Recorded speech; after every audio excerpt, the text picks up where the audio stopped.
This crossover Thursday edition of the Locked On Eagles and Locked On Chargers podcast is brought to you by McDonald's, proudly serving communities since 1965. McDonald's has always been more than just a place to get tasty, affordable food. It's an unofficial community center. A big thank you to our friends at McDonald's for always being there for us. Those spicy hot McChickens are my favorite. McDonald's, I'm loving it.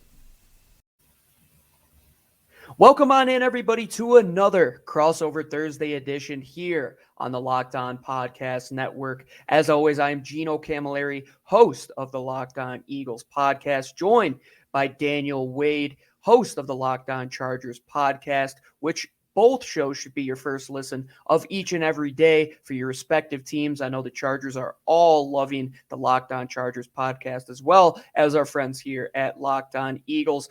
Dan, how are things going over there in Los Angeles? Well, Gino, as I'm sure you know, it's been a tumultuous 3 weeks, right? I mean, you had to sit with that Baltimore Ravens loss. That was just a blowout. Then you have the bye week to kind of sit and, let that hang over your head. And then you lose to the Patriots. And for Chargers fans mostly, I mean, the Patriots are just the team, like, outside of the division, probably you want to lose to the least, especially after the 45-0 game in 2020. So Eagles coming off a big win, Chargers coming off a couple of really, really tough losses, hoping to bounce back this weekend. Absolutely. And when this game opened up, it was a 3-point line, and then it moved to 1.5 within a day. So I think this game is two teams that I still don't know totally what they are. And I don't know if that's the sentiment you get there, because It looked like the Chargers were off to a hot start, and then things start to fall apart a little bit. Kind of has been that way here in Philly too, and I'd love to hear what you have to say about that. Yeah, I think as far as like Philly, looking at the games they've played, they've kept close with a couple more, right? At least recently, kept it a little close with the Bucks, kept it close for most of that game with the Raiders, and obviously coming off a big one with the Lions. With the Chargers, it's tough because like they set the bar for themselves so high. When you start 4-1 and everyone's talking about how you're a Super Bowl contender now, right? 5 weeks into the season, then you lay a couple of eggs, and it's like, are they the worst team in the league now? Like, seems like there's no in between right now, no chill from the Chargers fan base, because realistically, when it's all said and done, the Chargers aren't as good as the team that was 4-1, and even then, you saw some obvious flaws on the roster. They're still the worst run defense in the league, even at 4-1, right? But they're not as bad as they've been the last 2 weeks either, and I think a lot of that, has to do with the defensive minds they've gone up against. But I do think there's a sentiment in the Chargers fan base where this is a get-right game for the Chargers, but I do think, first of all, Vegas is always right? They always seem to know something that we don't, but I do think this will be a much closer game than Charger fans think it'll be, and I do think there's some things that the Eagles do well that the Chargers probably should be very aware of going into Sunday's matchup. And that's kind of been the sentiment from all of the crossover hosts, that they believe that it would be a much closer game than the records say. The Eagles are currently the second best team in this division. I don't know how that is possible. Simply record-wise, they sit above the Giants and Washington, but there is a huge gap between them and Dallas. Right. What is your kind of thoughts on the AFC West right now? I mean, it's a lot of, I feel, as close as it's been in the past couple of years, and I think those teams are going to kind of separate themselves here in the next couple of weeks. But right now, Everybody's just kind of going head to head. Yeah, and I think it's really weird in the AFC right now, just because it has been such a reign for the Kansas City Chiefs, such a foregone conclusion, even with a couple of hot starts from the Raiders over the last couple of years. There's never been any doubt that the Chiefs were going to figure it out, right? And then end up atop the division, end up separating themselves from the rest of the pack. And I think that's what's so frustrating for the Chargers over these last couple of games, is like, you had a chance to really kind of give yourself, a stranglehold on the division. Had you won even one of those games, you set yourself up very nicely. You separate yourself from the Chiefs. And the Chiefs, this is the first year where you're like, are they going to figure it out? Like every week you keep waiting for them to kind of click and for things to get better and for them to look like the dominant team that's been to 2 straight Super Bowls. And you just end up seeing a team that, is beating the Giants at home by 3 points, after an interception gets called back. So like, they're all flawed teams in this division. And I think when you look at the AFC, it's pretty wide open. I mean, the Bills, I think we can say, are a good team, right? Then you look at other teams, like the Ravens looked really good, then they got smoked by the Bengals. Like, Bengals looked really good, then they got beat by the Jets. So like, there's so much parity in the division right now that it seems like it's there for the taking. So even the Chargers as a flawed team, that was part of my frustrations of, not making a move. Like, even if they wanted to make a move, like bringing in a guy like Fletcher Cox, right? That still would have fixed one of their issues, at least would have helped them along the defensive line and gave them some penetrators, gave them some disruptors there, which they don't really have on the interior at the moment.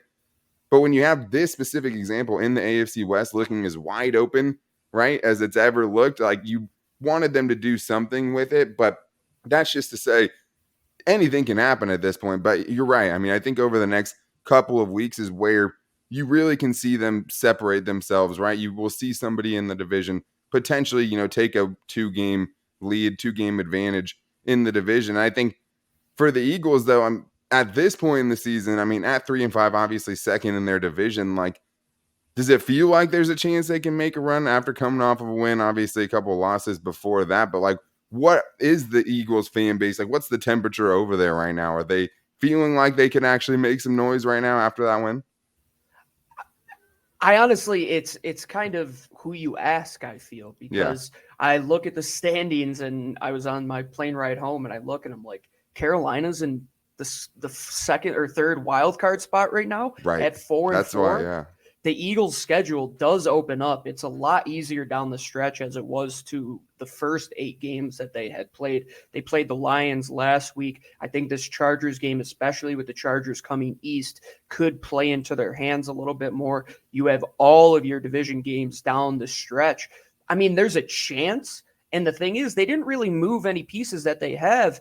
And if you could build off of what happened in that Detroit game, yeah, anything can really happen in the NFC where it's like you got the top 6 and then that 7th spot is for whoever's going to kind of play well down the stretch. I don't know if it's going to be Carolina. I don't know if Minnesota could get right. It is just like one of those, it's just a black hole right now for those teams sitting at 3-5 with 2 games against Washington, 2 games against the Giants, a game against the Jets.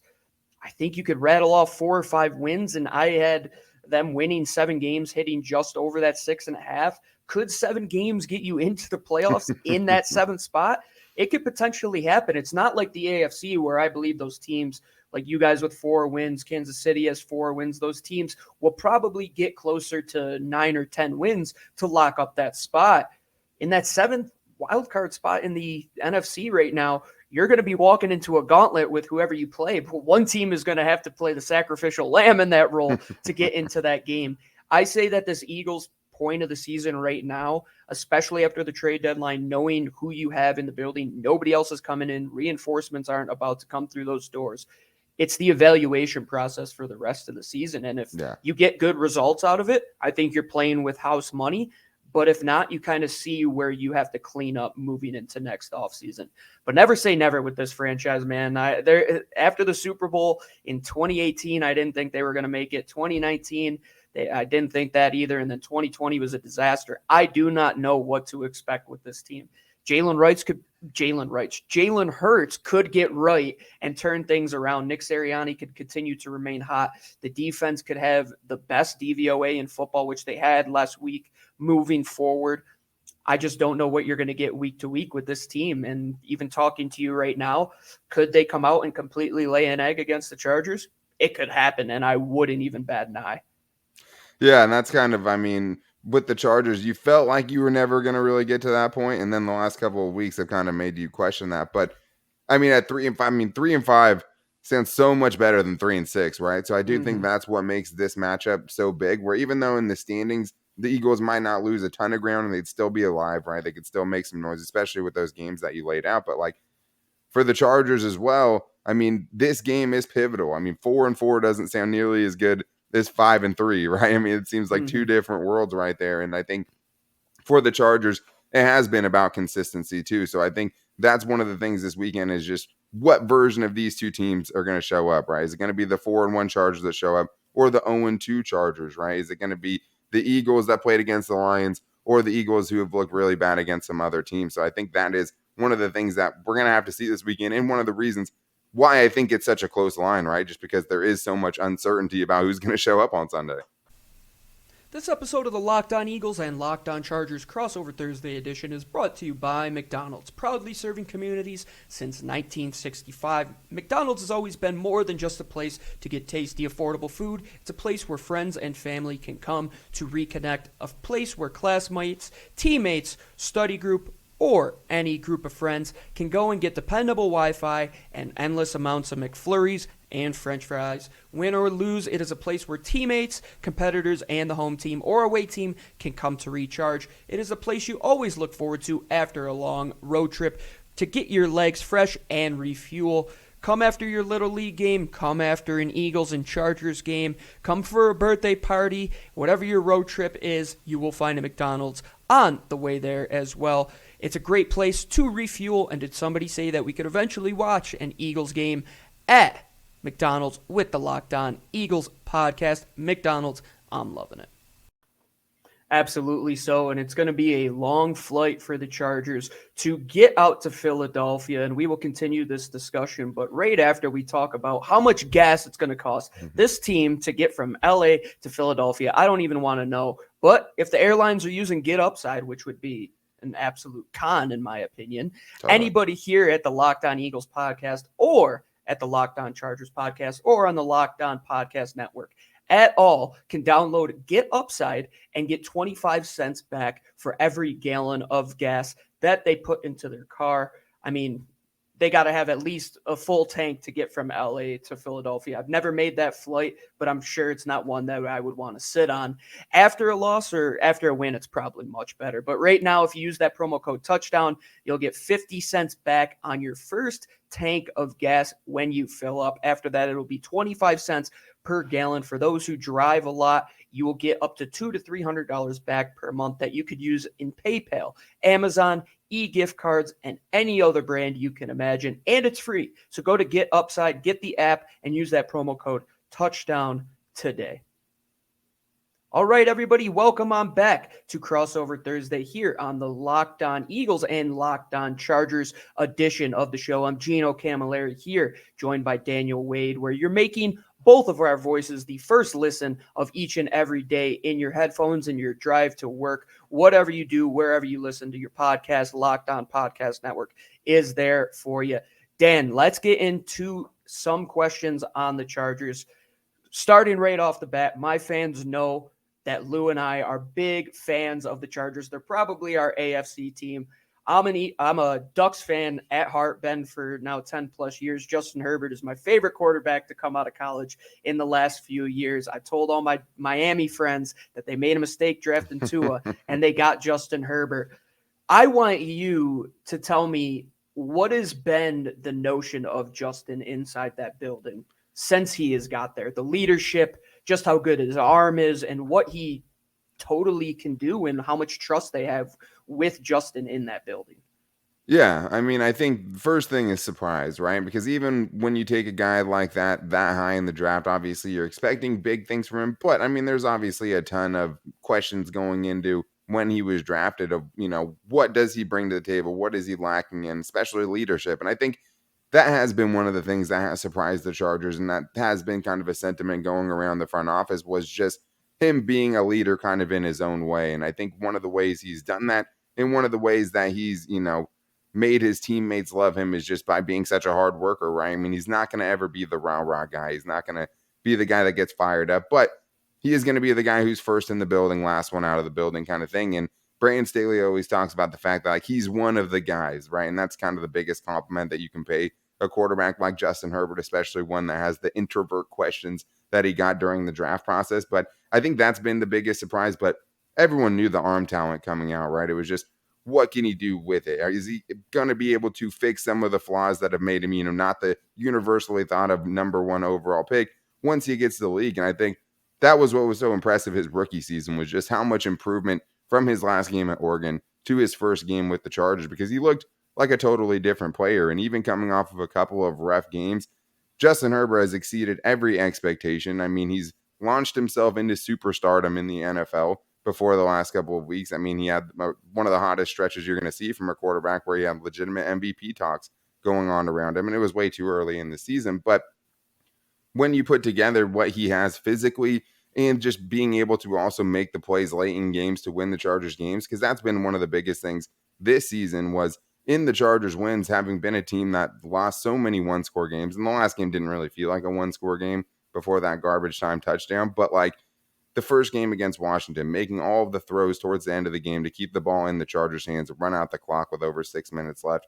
In the Dallas game, he even, had the go-ahead touchdown that was called back by a penalty, but that would have probably given them the win there. And then you have games like the Cleveland Browns, where he throws for 208 yards just in the fourth quarter, right? And leads them to a win in that game as well, leads them to a win against the Kansas City Chiefs. So I think those have been the biggest surprises, but I think exceeding all expectations is definitely something that's fitting for Justin Herbert at this point in his career. One of the things we always talk about is Jalen Hurts kind of in this young quarterback type of mold going against other young quarterbacks. You look at the coaches, you have two rookie head coaches. What have you seen out of Brandon Staley's offense? I know he's been regarded as one of the best play callers so far this season. Tell us where they're going to hit you, how they use motion. I'm really intrigued at what Staley has done. And people in Philadelphia are quite upset he never took an interview here. Yeah, and I mean, supposedly he was going to, right? And then decided not to. I mean, Nick Sirianni had a pretty good opening press conference himself, but I would say that for the Chargers, I mean, it's Joe Lombardi pulling the strings. I think Brandon Staley, obviously, as a defensive mind, the former defense coordinator of the Rams, leading them to a number one defense, has let Joe Lombardi, run his offense, which is some version of the Saints, right? Which is Joe Lombardi spent 10 plus years with Drew Brees and Sean Payton in New Orleans. But it's supposed to be, right, at its best, a Saints offense that doesn't have a Drew Brees, late in his career having to make, 3-yard passes at a time to get down the field. And I think for the Chargers, they use a lot of motion. They want to try to figure out, man zone, all of those things pre-snap. Another thing they've liked to do a lot this year is go hurry up, especially on third down. And I think that's one thing that was more effective earlier in the year and hasn't been as much the last couple of weeks. And part of that, I think, has just been a lack of opportunity, not getting the big third down catch to keep the drive going and get things into a rhythm. But that's one thing that they love to do, to keep the defense from not being able to get subs on the field, to keep the defense from kind of being able to see what's out there and then making an adjustment to try to attack it. After second down, if it comes up short, they're getting up to the line of scrimmage. They want to catch you off guard a little bit, and they have a lot of times. They've gotten a lot of easy first downs that way. But I think for me, the biggest question for the Chargers offense is, can they find those explosive plays again? Because last week they had a couple of explosives in the running game, a 75-yard run by Justin Jackson, a 28-yard run by Austin Eckler, but it was a pretty stagnant offense. I mean, over the last 2 weeks for the Chargers, the last two games, I should say, for the Chargers. So they have to get back to what was making them good, which is obviously letting Justin Herbert, when he is getting the right looks, push the ball down the field, hit those 15 to 20-yard gains that he had so many of over the first few weeks. And I think a lot of that's going to come down to the protection, because one of the things you saw last week, Justin Herbert did not look comfortable behind that offensive line. His mechanics got sped up. He missed some easy throws that he normally makes. But Joe Lombardi's offense has a lot of option routes, things like that. They want to speed you up. They want to go tempo. They want to catch you off guard. But it's been kind of hard to tell that over the last couple of weeks where they've really, really struggled. And going against the Philadelphia Eagles, one of the strong suits has been that defensive line. Would you say that offensive line and how they played the last couple of weeks is going to be one of the deciding factors in the result of this game, if they can protect Justin and if they could get that run game moving against an Eagles defense that has given up a lot of yards on the ground? Yeah, and I mean, I think for the Chargers, they're still trying to figure out, can we be a team that commits to the run like that, right? Because one of the things that's hurt them the last couple of weeks is that Tampa 2 defense that teams have been throwing out against them. It's almost like he's getting the Patrick Mahomes treatment, right? Where they're just saying, we're not going to let you beat us deep. We're going to make you take the checkdowns. We're going to make you do it a little bit at a time, and we're going to dare you to run.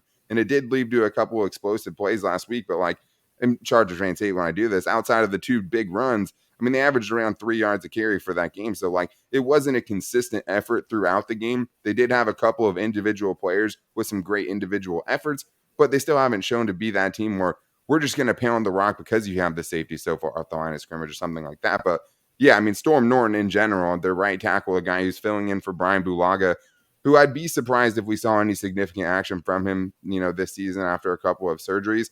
He's been the third worst tackle as far as pressures given up so far this year. So, I mean, it's an obvious weak point. Teams go into the week knowing that's where you want to attack the Chargers offensive line, which is crazy because you have a rookie left tackle in Rashawn Slater that I don't think anybody really wants a part of. But the interior of the Chargers offensive line has been pretty good. Matt Filer and Corey Linsley have been really, really good, solid pickups for the Chargers in a 10-year process of trying to put together a competent offensive line. But when you have such a big weak spot like that, in just such an obvious place where other teams can attack, it's tough when you get yourself in those obvious passing situations, right? So I think that's going to be huge for the Chargers. They don't have to run the ball for 180 yards this week, but can they get themselves in enough situations where the defensive line for the Philadelphia Eagles can't just, pin their ears back and get after it? If they can get into less obvious passing situations, I think it's going to help the Chargers offense a ton. But if they get stuck in all I think their average distance last week was like 3rd and 8 yards. Like that's just, you can't live there, especially against talented defensive lines. But yeah, that's going to be a huge factor in this game, how well this Chargers offensive line holds up against a very talented defensive front. Let's switch to the Chargers defense before you ask me questions in segment 3 on the Eagles. We know the big glaring weakness of the Chargers is that run defense. They're currently ranked last in the NFL, according to Football Outsiders, in DVOA, which measures efficiency ratings. Just how bad has that run defense been? And for an Eagles offense that put out quite the performance, I would expect them to continue to run it on the ground. Yeah. And then that opens up questions on the back end where the Chargers are so quick. Can they figure that balance out between their defensive line and their back seven to really get things together going into this week? I think last week the defensive front showed up a little bit better, but then at the end of the game, you let the Patriots run 7 minutes off the clock in the fourth quarter. So, that was the part where it was really hurting them in the run defense game, especially when you knew it was coming and you were still giving up, 4 or 5 yards a carry. And I think that is huge. And it's one of those rare instances, like whether you look at the analytics or just the raw numbers, like the Chargers are terrible defending against the run. And some of that's built into Brandon Staley's defense of running, 2 deep safeties. He wants teams to try to run on them. But, it's hard to do that, to dare teams to do that when they're like, yes, we will do that. And we'll do it at 6 yards a clip, right?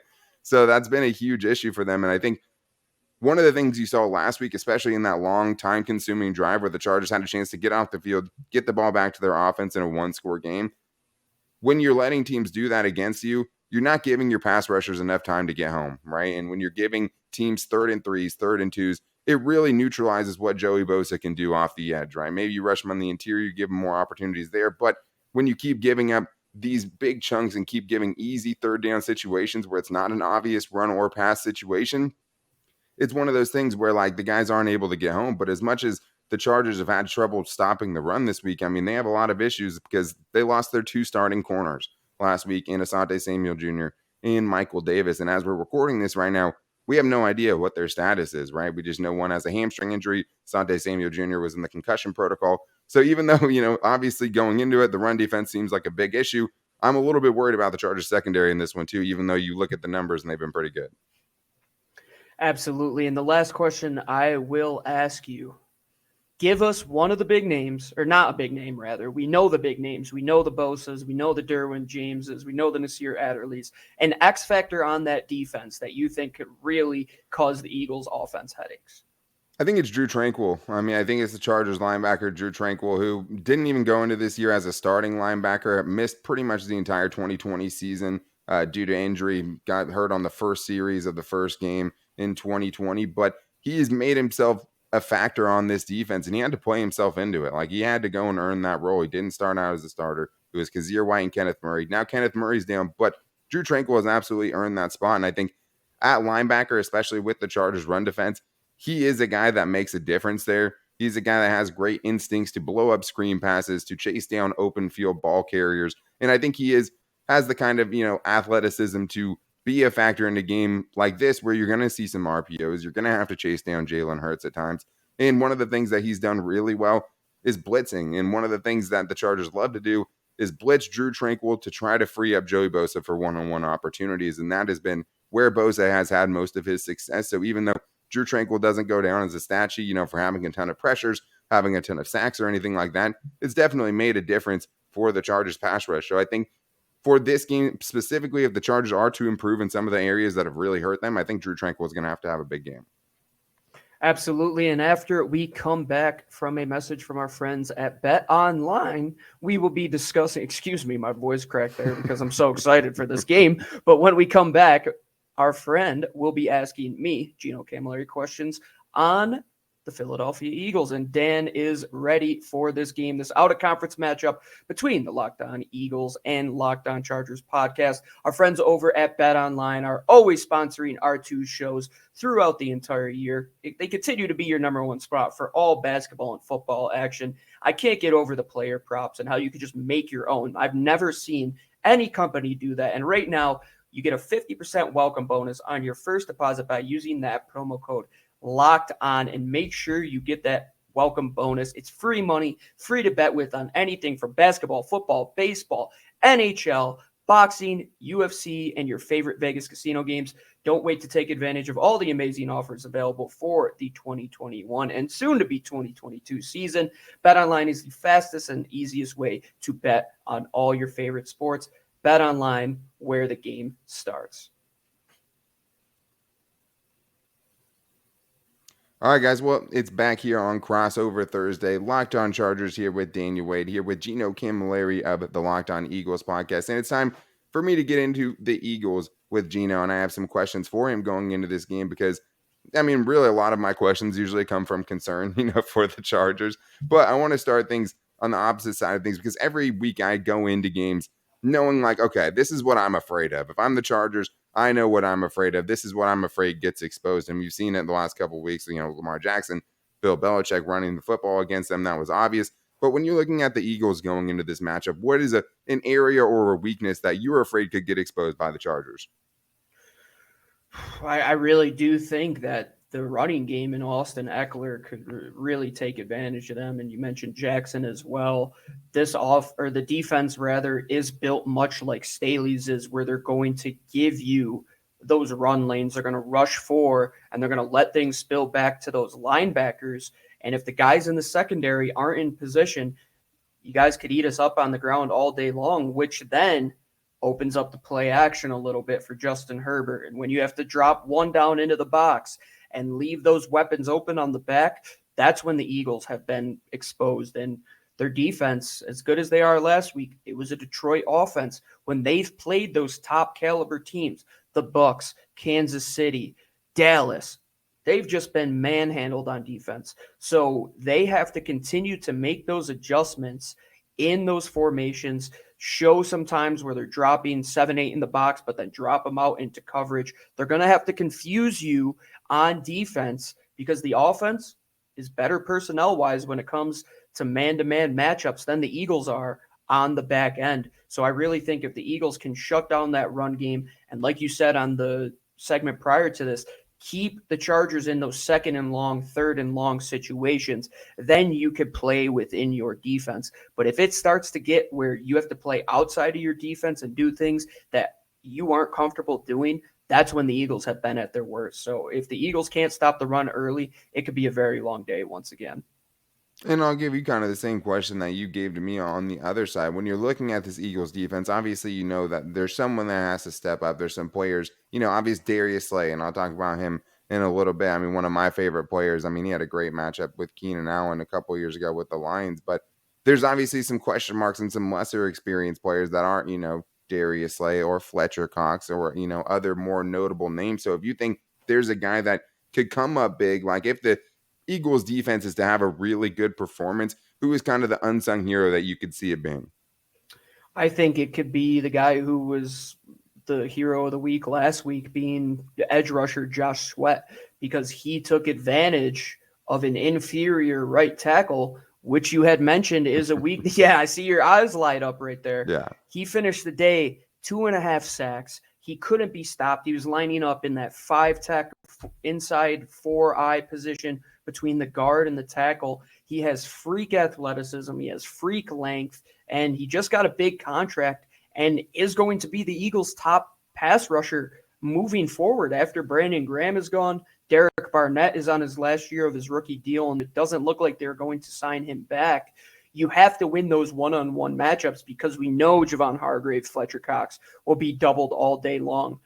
Right. Can't double 3 to 4 guys. It just you don't have the numbers there. So Josh Sweat, if he could get there and make Justin Herbert a little bit uncomfortable in the pocket, that's when the Eagles back end has started to make plays. They've started to come away with interceptions from their cornerbacks. They've come with pass breakups because they've made the quarterback hesitate for that split second where when the front wasn't getting there and a quarterback can just eat you up, make the throws that he has to make and hit the open guys, it's tough for the Eagles to make defensive stops when they're allowing all those yards after the catch. And Keenan Allen lives in that world. So if you could stop that by getting home with that front four, able to keep 7 back in coverage, that's when the Eagles have shown that they are the best. But if the pressure doesn't get there, we're right back to square one, where we don't know what we're doing once again.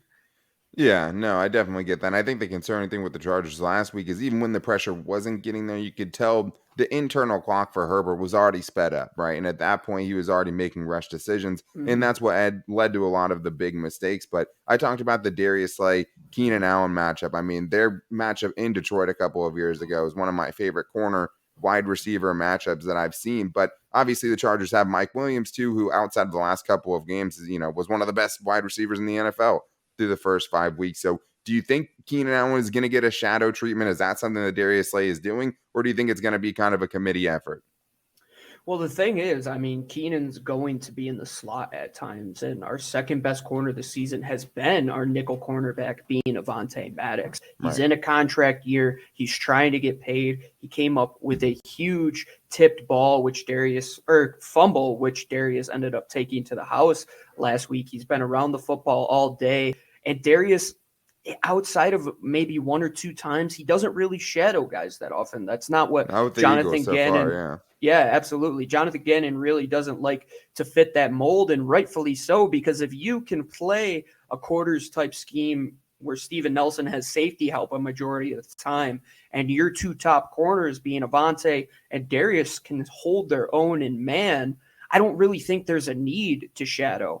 But if Keenan Allen starts to rip off 8-9 yards a clip and the Eagles are playing back and they're just letting him open up in zone coverages, I think there's a chance that you might see a more aggressive man style type of play. And they've done that after halftime a few times this season where they've been able to make those adjustments, switching from that soft pillow type of zone where they'll let anything in that cushion to pressing you at the line, which has reaped benefits from them. And seeing interceptions from cornerbacks after only having 1 last season is something I will take all day long. And getting Justin Herbert off of his mark, I think, is instrumental in winning this game, because if he could just sit there, make those reads. I saw what he did at Oregon against zone defenses when he could hit you in those split coverages down the field and make you guess.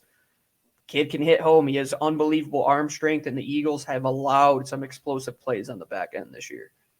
And the Chargers need to get back to that. But yeah, I mean, between Darius Slay, Mike Williams, Avonte Maddox, Keenan Allen, I mean, there's definitely going to be some really good matchups. I mean, Keenan Allen against anybody, like, obviously you like his chances, but you are going up against a team that is kind of specifically, ready to deal with those kind of issues. So for you in this game, just on a general sense, like, what do you think has to go right? Because the Eagles have been an inconsistent team, right? And the Chargers have to some extent as well. So, like, if the Eagles were to go out and win this game, like, what do you think has to go right? I mean, you talked about Justin Herbert getting him off his spot. I mean, that's true. And that is huge. And last year, he was really good under pressure. And, like, he still has that in him, right? But we have seen this get sped up. And a defensive secondary's best friend is a good pass rush. Like, having a good pass rush can cover up so much stuff on the back end. And the Chargers have run into that when they're not getting home. So what do you think has to go right for the Eagles for them to go win a game in which they're currently the underdog, even though it's slightly? It has to be that give and take between the offense and the defense. And you saw that last week when the defense was able to create interceptions, the offense capitalized. The previous 2 weeks, on 2 occasions in each of those games, they went 6 straight stretches of really not scoring 3 and outs for a multitude of those stretches. The offense couldn't get going. Then your defense get tired, and then it's just a snowball effect. Chargers had the same thing last week. 8 drives where they had 2 interceptions, 4 punts, end of half, and a field goal. Like, it's just too long of a drive. You can't have it. Yeah, that'll kill a game. And for the Eagles offense, which is predicated on, I think, just quick timing routes, getting guys in space. They have at times gone to trying to hit downfield, and especially in this type of matchup where you're going to play against a Staley ran defense where you're not going to have that open, even with 3 or 4 guys, Jalen Hurts has been chaotic in the pocket.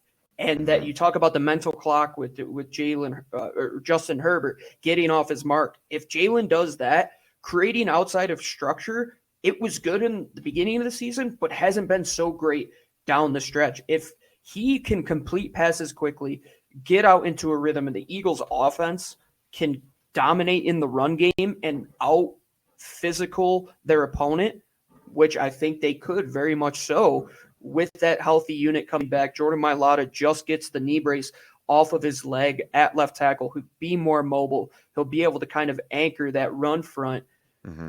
If they don't turn the ball over on offense, Jalen Hurts controls and plays within that offense, which he did very well last week. His decision-making was on par, and he doesn't have those silly mistakes, which we have seen in the losses, and the defense can do the exact opposite for Justin Herbert and make him question his decisions. That's how the Eagles win. But if all of those things go wrong, I totally expect an Eagles loss. And I can't say anything with confidence because I don't know what they are week to week. And the one thing I want to see going into this game, and you'll know my mental state based on how this goes, is consistency. Like, can they just consistently maintain a drive? Can they get into the Chargers territory? Even if they stall out, get some points. Don't go 3 and out. Don't allow the Chargers to pick up 3rd and 13s. Don't allow them to break off 8-9 yards on every zone type of dump off. Then I'll be okay. But right now, I'm a little nervous going against Justin. It's been quite some time since I've had to worry about him, and this is the first time ever that I have to cheer against the guy. So we'll see how it plays out on Sunday. Yeah, absolutely, man. It's funny because it's like almost the exact inverse, for the Chargers to have success against the Eagles. Like, if they cannot get dominated at the line of scrimmage, right?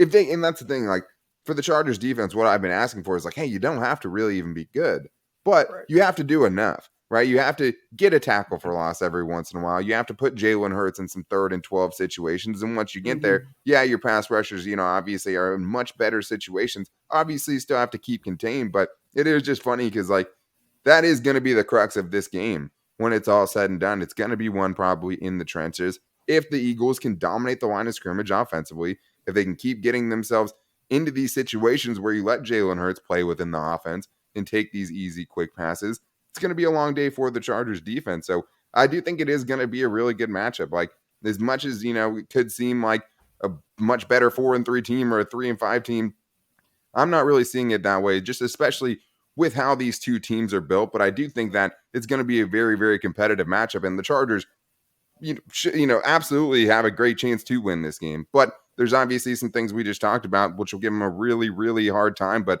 I think we can expect some fireworks for sure in this matchup. I do too, and I tell every host and every fan of the opposing teams that Lou and I always say this is a Sunday ticket team. The team against them is either going to score a boatload of points and your fantasy team is going to be loving it, or it's just going to be a boat race between the two teams, and it could play out this week. And that absolutely could be the case. I do think it is going to be a very good game. Both teams could reap incredible rewards from a win in this game. Pivotal. I don't like to make predictions, but I think that everybody's going to have a good time on Sunday, and it's going to be a fun game. I don't think either team is going to be dominated to the point where it's like, oh, they're going to turn it off in the second quarter like they did with the Lions last week. Two teams going in two different directions, I would say, in terms of organizational philosophy right now. The Chargers are in that competitor territory. The Eagles are in a rebuild. But, Dan, I think that'll wrap it up for us here on this Locked On Crossover Thursday edition of the show with Locked On Eagles and Locked On Chargers. Tell everybody where they could find you, Dan. Let them know where to get Locked On Chargers and all the good work that you do. Yeah, well, let me just say, make sure you guys subscribe to both of our Locked On YouTube pages, Locked On Chargers YouTube, and obviously the Locked On Eagles YouTube page. But you can find me at Dan Talk Sports on Twitter. You can also find the show at Locked On LAC. And I mean, I'm a big fan of some of those players over on the Eagles. So there's going to be some guys I'm rooting against for the first time over there too. But I just appreciate everyone checking in on the show today, getting in on this matchup, because it's going to be a hell of a game. I mean, the Chargers, have had like, 2 games that haven't been decided by, one possession. So I think this is a game that a lot of people are going to watch. And I think we just kind of laid it out here. Like, these are the things that are going to decide that game. We just, neither one of us has any confidence or, that either team is going to be consistent enough to know exactly what we're going to see. But hey, unknown is fun sometimes. Hopefully for the Chargers fans, just fun in a better way than it's been the last couple of weeks. Absolutely so. And I know that the term chargering is a thing that every game will be close. And I expect that this game will be scarred. You can never feel too confident, man. And you know that. I know that here in Philadelphia too, with some of the heartbreaks that we've had. But the good news is that I think there's a lot of, I'd say, compassion and respect between these two teams, and out of conference matchup that at the end of the day, I don't think it's going to be too much bad blood. The last time we played was the year that the Eagles went to the Super Bowl. That was a fantastic game before the Chargers went off that game, my friend. And I expect a lot of big performances from these weapons on both teams. As Dan said, you could find both of the podcasts on the Locked On Podcast Network, where you could also find, for your second listen of each and every day, the Peacock and Williamson podcast. Those two guys have been doing it forever here on the Locked On Podcast Network. You know where to find their podcast and download it for free, where you could find our podcast as well. Odyssey, Spotify, Stitcher, SoundCloud. You could get both the Locked On Chargers and Locked On Eagles YouTube pages simply by going to YouTube and searching both of them. We're putting up 5 shows each and every week here in season. That'll wrap it up for us here on this crossover edition of the Locked On Eagles and Locked On Chargers podcast, excuse me. We are the Locked On Podcast Network, your team each and every day. I'm Gino Cammilleri, Daniel Wade. That'll wrap it up for us here on Crossover Thursday.